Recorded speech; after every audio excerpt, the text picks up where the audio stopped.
And hello out there, I'm Solitarius. Today I wanted to talk about the solo trick-taking game for Northwood. In the game for Northwood, you play a citizen of this fictional woodland kingdom, Northwood, that's ruled by 8 different rulers who just can't get along with each other. Your job is basically diplomacy. You're going to try to have conversations with each of the rulers and try to win them over and unite them and bring them all together to exclaim, "For Northwood." Let's take a look at how it plays. So the entire magical kingdom of Northwood is contained in this little box. So let's go ahead and slip the cover off, pull out the cards. So inside of the box you get a rule book. The rule book is very small, it's illustrated, looks good. And then you also get this campaign guide called The Noisy Year, which actually includes a 12-mission campaign where you play through the 4 seasons. Each month of the season can be played normally or can be played with a challenge. That's why it has 1 or 2 stars. So you really get a lot of play out of this campaign. So For Northwood is a solo trick-taking game. So if you've ever played a trick-taking game before, the rules and mechanics are very easy. So I've laid out the 8 kingdoms that make up Northwood. It also comes with a scorecard showing that our goal to win is to score 16 points. However, if we can score 18 points, we get a silver victory. And if we score all 20 points, we get a gold victory. But your minimum threshold for winning is getting 16 points. So the game comes with a deck of conversation cards. Again, which you've played trick-taking games is essentially just a deck of cards in 4 different suits. So there's flowers, eyes, paws, and leaves are the 4 possible suits in this game. But I'm going to set the conversation cards off to the side for just a moment. And I'll set the scorecard up here. I'll explain why in just a moment. There's character cards, 3 characters per suit. So I'm just going to give these a shuffle. In the introductory game, there are certain cards that you're going to use and set aside others. I'm just going to go ahead and use them all to show you all the possible characters that could come out during this game. So what I'm going to do is I'm going to draw cards off the deck. The first card of any suit I get is going to become an ally. So they're going to stay down here in front of the row of kingdoms. The next, so I've drawn the Baron of Eyes. The next card is the Baron of Flowers. So he's going to come to me. It's the first flower suit. The next card is the Prince of Leaves. The Prince of Leaves is going to join me. And next we have the Lady of Claws. So the first card of each suit becomes what's called an ally, and I'll explain how those work in a minute. Next we have the Baron of Claws is going to go in the first kingdom. We have the Jack of Flowers is going to go in the second kingdom. The Jack of Eyes is going in kingdom number 2. Jack of Claws is going in kingdom number 3, and I've got another claw card. So this claw card is actually going to be set aside because I already have 2 claws in my kingdom. I've got 2 eyes in my kingdom now. There's a leaf. A third eye comes out, so that gets set aside. I have a flower, and I'm looking for one more leaf. There it is. To finish the set, I'm going to set the other characters aside. So in front of me, I have my allies, and then I have the rulers of the various kingdoms of Northwood. And in Northwood, I'm trying to unite the kingdoms by having conversations. The number here represents, it's a trick-taking game, the number underneath represents the exact amount of tricks that I need to win in order to influence this particular ruler. So, what I'm going to decide first is I have to decide where I want to go, to which kingdom I want to visit. I'm going to give the conversation cards a quick shuffle. And these are really nice cards. They're like plastic cards. They shuffle and slide really nicely. Don't need to be sleeved at all. So I'm going to set the conversation cards aside. I'll just set them down here. And I'm going to draw 8 cards off the top. 1, 2, 3, 4, 5, 6, 7, 8. And I'm going to take a look at the cards that I've got. All right, so I've got a lot of eyes right here. Got a lot of eyes. I've got 1 leaf. I've got some flowers, and I actually have no claws at all. I've got no claws. So I'm going to look down here at my allies. So these allies give me special powers that I can use once per round, every round throughout the game. So the Baron of Eyes is going to let me draw or discard a card and control my hand size. If I need more cards, I can try to use him to get more cards, and if I need fewer cards, I can try to use him to discard. This one lets me discard all cards of the value of 1, 2, or 3, so my lowest cards. The Prince of Leaves says moving the visiting card to either the higher or lower unvisited fief. So this is the visiting card. So the visiting card is going to go in front of one of these kingdoms. So if, like, for instance, if I come down here to decide to visit the Queen of Eyes, like this, I have to get exactly 4 tricks. But let's say that I accidentally win 5. I could play this card. I could tap him, turn him over, and I could actually move the visiting card down. So he's going to let me manipulate somewhat how many tricks that I'm going to need to capture. So that is very interesting. And then discard your lowest card, choose if more than one, draw a number of cards equal to the value. So I actually have a lot of control over keeping small values out of my hand, which right now I've actually got several cards. So if I were to play this card right here, I would actually be able to discard 4 of the cards from my hand. And that's important because some of these you want to win a lot of tricks, like you have to win 7 tricks out of 8 or more, and some of these you want to win no tricks at all. So I'm wondering if I should start maybe going for some of these low cards. All right, so I've got my visitor card. Who do I want to visit first? Let's see. I'm thinking maybe a 2 or a 3 because I do have some higher cards. I have a high card in this. I wonder if I should maybe try, because the 2 is worth 2 points. The 3 is only worth 1 point. So maybe I'll start out visiting the 3 here. I'm going to try to win 3 tricks from him. Let's see. So what happens is the ruler of the province that you're visiting is going to begin the conversation. So the suit that they are is very important because this is the trump suit. This represents the conversation topic that they love talking about. So they're going to go ahead and flip, and they flip the 7 of eyes. So I have a lot of eye cards. So I actually have to play one of these cards since they played this, but I am actually going to lose this suit.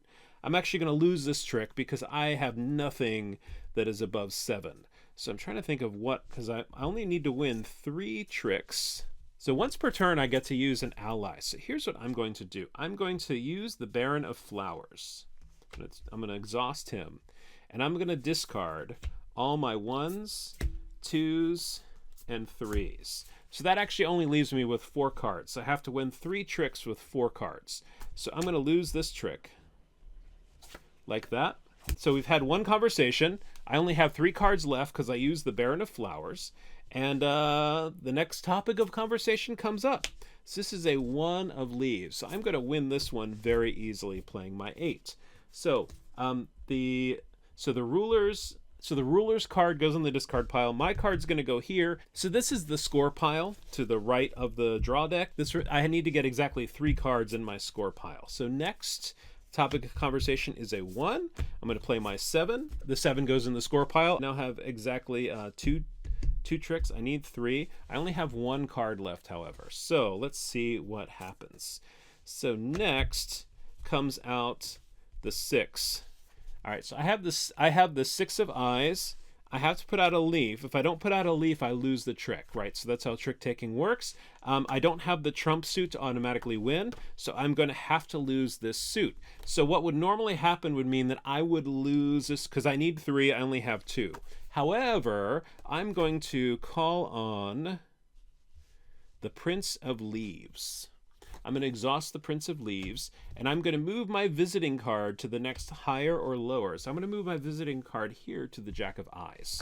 I'm going to lose this trick. However, I have 2 cards in my score pile, and the Jack of Eyes needs exactly 2 cards. So I am going to win. So I'm going to pull him down. He shouts, "For Northwood!" And I have gotten my first 2 points. What's interesting is not only have I formed a treaty with this ruler and scored a couple points, but I can also use their special power once during the game. Like I could call on the Jack of Eyes to, let's say that I had him replace the Baron of Eyes. I could have him replace one of my normal allies. And once I can use his power, and at the end of the round, I actually discard him. I can't use him again, and then I get my normal ally back like that. So that's part of the game is learning when to use your allies and when to draw on the powerful abilities of the rulers that you're allied with. So let me just play. Let's just play one more round. So I'm going to go ahead and shuffle up the conversation cards, and we'll play one more round just so you can see how the game kind of flows. Maybe I'll try to recruit the Jack of Eyes to show you how that works. So let's put these conversation cards back out. So we're going to put these conversation cards down. I need to choose some. I need to draw 8 cards. 1, 2, 3, 4, 5, 6, 7, 8. And I need to decide who to visit next. Who to visit next. All right, so I've got some high cards this time. Ooh, I've got some very high cards. So I have high cards in 3 different suits. And I only have one flower, but it's high. I think I could win at least 4 or 5. So let's say maybe 5. Maybe I'll go for 5 this round. I'm probably not going to use this card at all. So let's say that I put him aside and I call on the Jack of Eyes, who's going to let me draw 2 cards and then discard cards depending on how things go. If I need to win or lose suits. So all right, so I'm going up against the Jack of Leaves right here. And let's move this down so you can see the pointer. See the arrows pointing to the Jack of Leaves. And I'm going to go ahead and begin. Let's start the conversation. All right, so we have a 5 of flowers. So I have to play my flowers, but it's a 7. So I'm going to put the 7 in my score pile and discard the 5. I've won that trick. All right, they're going to present the next card. All right, the next card is a 2 of claws. I've got, go ahead and play the... I'm going to play the 6 of claws there, so the 6 goes in the pile. All right, the next conversation card comes out. It is the 3. Now, here's the problem. I do not have any flower cards left, so I can play any card I want. I could play this 5 of eyes, and I would lose that trick because I could not meet this topic of conversation. However, I have 3 leaf cards, and leaf cards represent this ruler's favorite topic of conversation. This is the trump card. So if ever I do not have the current suit, I can play a trump card and still win the trick. So I'm going to play this 1 and win that trick. So now I have 3 tricks. I need 5. But I still have a lot of cards left. So let's see. All right, so 5. All right, so once again, I could win or lose this trick. I could play... I'm actually going to, because I'm getting close, the score pile is filling up quickly. Since I'm going to lose this trick by playing a 3, just to be safe, just so I don't win too many. The next one comes out. That is the 5. We'll call it the 5 of eyes. Let's see. I'm going to play my 8. So now I've got 4. I've got 4 out of the 5 that I need, but I still have 2 high cards. I'm a little nervous about that. So the next card comes out, and it's the 7 of paws. I have the 8 of paws. I've got my complete set. I still have 2 cards, however. I need to not win any more tricks. All right, I have the 2 of eyes. Now this is terrible. I have the 2 of eyes, and I have the 5. So what I'm going to do is this. I am going to win this trick like this and discard this card. But I am going to play my Prince of Leaves one more time, and I'm going to move the visiting card up to the 6. So I'm going to leave the Jack of Leaves behind and call on the Lady of Flowers instead. All right, so now I've got exactly enough. But now I have a 7, which is really high. We're going to see what happens with the next card. So the next card comes out, and it's an 8 of flowers. So this is the Lady of Flowers' preferred conversation. I cannot meet it. I'll place that 7 there, lose the trick. But look, I've got exactly 6 cards as well. I have 1 Lady of Flowers over. She is 3 points, so now I've gained 5 points already. And I can also call on her anytime I need to discard a card with equal value to the number of cards in your hand. So she's going to let me, it's a well-timed punchline. She's going to let me discard a card if I can work it out that I have exactly that number of cards left in my hand. Very interesting. All right, so now The Jack of Eyes is going to go.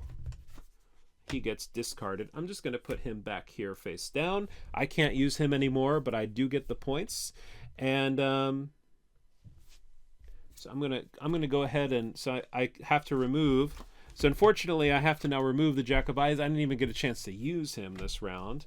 I'm going to put him off to the side, and then play would continue. And we'd go on until I have charmed and negotiated and discussed with enough people to get at least 16 stars revealed.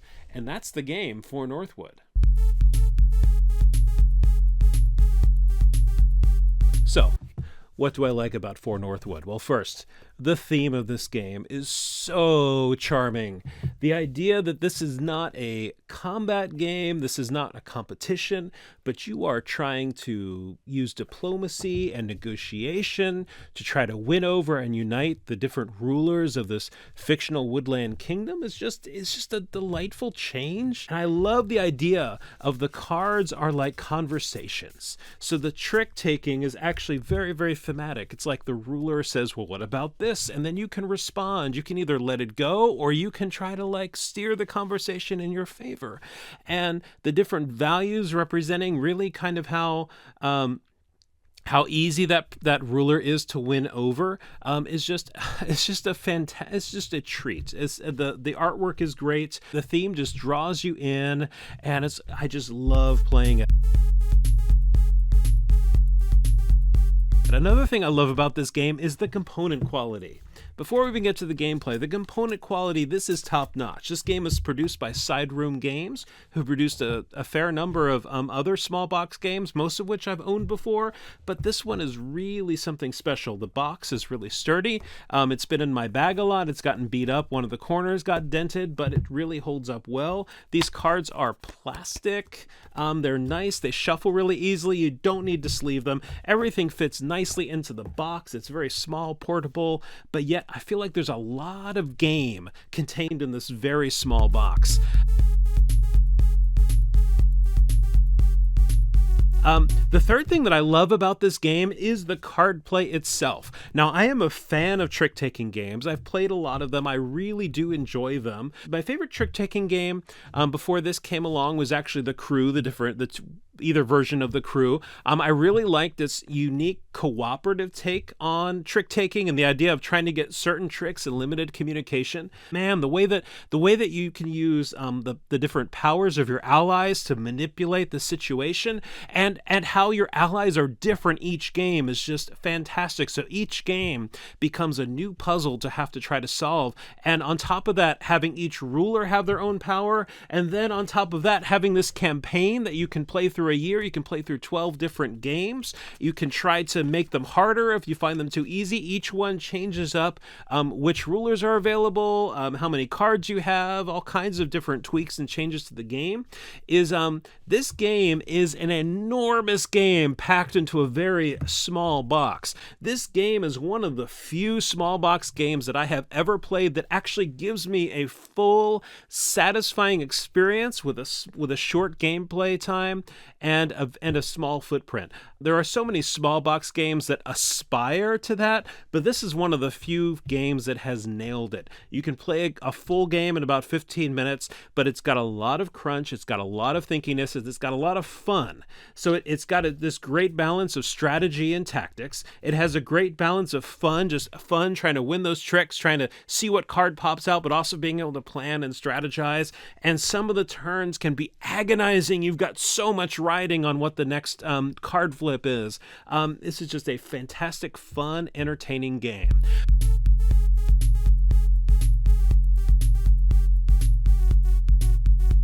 If I have to come up with some cons for this game, one of my cons is really nitpicky, but although these are plastic cards and they're very nice and they don't need to be, they're easy to shuffle and they don't need to be sleeved. This is fantastic. Sometimes they're also a little slippery, so they can fall. I've just completely sent all the cards flying trying to shuffle them. Sometimes when you put the stack of cards down, they kind of shift and slide, and you have to keep putting the stack together. But that's really just a minor quality issue. too. It's just the nature of these really slippery plastic cards. But you know what? They hold up great. Nothing's been bent. There's no dents on any of the cards. They've held up really well to a lot of play.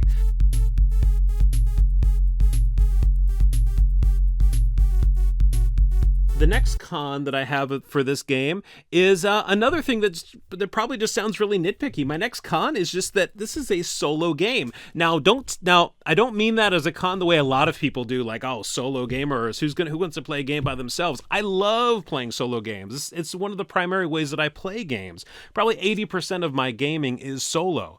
However, this is a game that I want to share. I want to share this game with people. So I'm kind of wondering, like, Will Su, the designer, Will Su, or somebody else, is it possible to create a, I know the crew exists, but something with this theme, something with these mechanics, a way to create a cooperative trick-taking game, a way to make for Northwood cooperative, maybe a cooperative sequel that also has this great solo mode, but you can just share it with people, because some of the powers and abilities and the little stories that unfold with the way that you try to, the way that you try to negotiate, you try to take the high road with somebody, and then you use a win against all odds card, or you put in like a little witty comment. It's just that the powers on the cards are so thematic that I just kind of want to share the experience with somebody. And I'm a little sad that the game is only solo and that I can't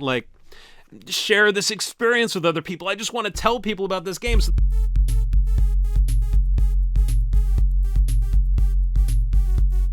So here's something that's going to bother some people, and it bothers me a little bit too. So on the scorecard has clearly 16 points as a victory point. However, that's the lowest trophy. The silver trophy is 18 points, and the highest trophy is 20 points. So the problem is, after you play this game for a little while, you want to go for the 20-point trophy.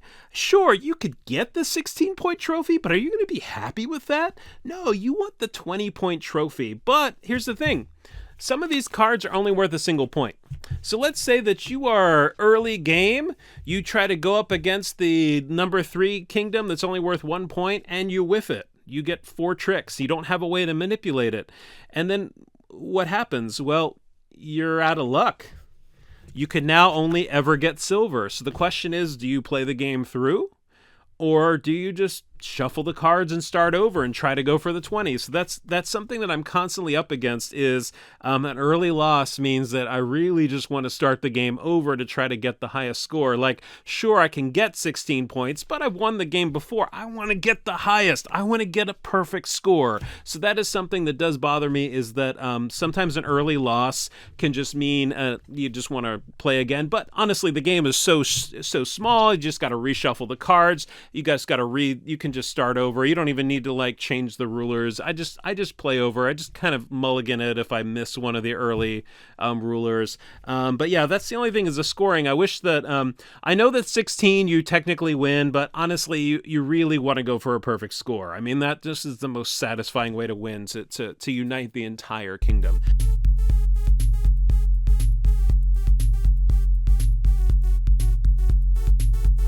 I love exploring it. I love either playing just a random game, or playing through some of the campaign, and that's remarkable for me, because I really don't like campaign games, but this one is just so easy to play and it's just so fun. I just want to keep coming back to it and back to it. I love manipulating the cards. I love trick taking. So final thoughts. Not only is this one of the best solo trick-taking games, and admittedly a very small field. I'm trying to really think if there's really another solo trick-taking game. This is, for me, one of the best, if not the best, trick-taking games, full stop. This is better than The Crew. This is the game that I want to play, which is a problem because trick-taking games are usually multiplayer. So now when I want to play a trick-taking game, I just want to play by myself. I don't want to play with other people. That's why this really needs a co-op expansion. I'll play other trick-taking games, especially if people want to play it. And there's some new ones that have come out that I really want to try, but man, this one is just so good. Another thing that this is remarkable for, if I had to make a list right now, I think that this would be the top of my list for small box solo games. I think this is number one. I'm looking over at my shelf right now and I see I have a bunch of small box solo games and a lot of them are really good. So maybe I need to give that a little bit of thought. But right now I'm thinking this is going to be the top 5. This might even be in the number 1 spot right now. This is just, it's fantastic. It's my favorite trick-taking game and it's my favorite small box solo game. When I want to play a small footprint game, I'm going to reach for an LCG. I have the Lord of the Rings LCG and the Marvel Champions LCG. Those are like small footprint and I can get a quick game in, or I'm going to grab for Northwood. Right now, this is one of my go-to small box games. I see other ones. I'll like be scrolling through Facebook or Board Game Geek and I'll see ads for other games, but really, like, this is a small box game for me. It is fantastic. I've heard a lot of other people who really like it. I did not believe the hype at first, but I'm telling you, it is so good. I'm so glad that I got it. I hope it's not hard to find anymore because this is a game that needs to always be available. This is a perennial game. This is one of my favorite small box solo games, one of my favorite trick-taking games, and that's about all there is to say. Have I expressed how much I like this game? This is one of my rare rave reviews. This would probably actually be in my top. This is probably actually my top 20 games. I really like it, and it's a game that should not be one that I like because I usually do not like small box solo games. I usually find them too shallow, too random, only good for a few plays once you solve the puzzle. But this one just makes me keep coming back and back. And that is it for me, folks. Thank you so much for watching. If you like what you see, please like and subscribe to my channel. Please leave a comment below. And until we meet again, I'm Solitarius. Keep on solo gaming. Bye-bye.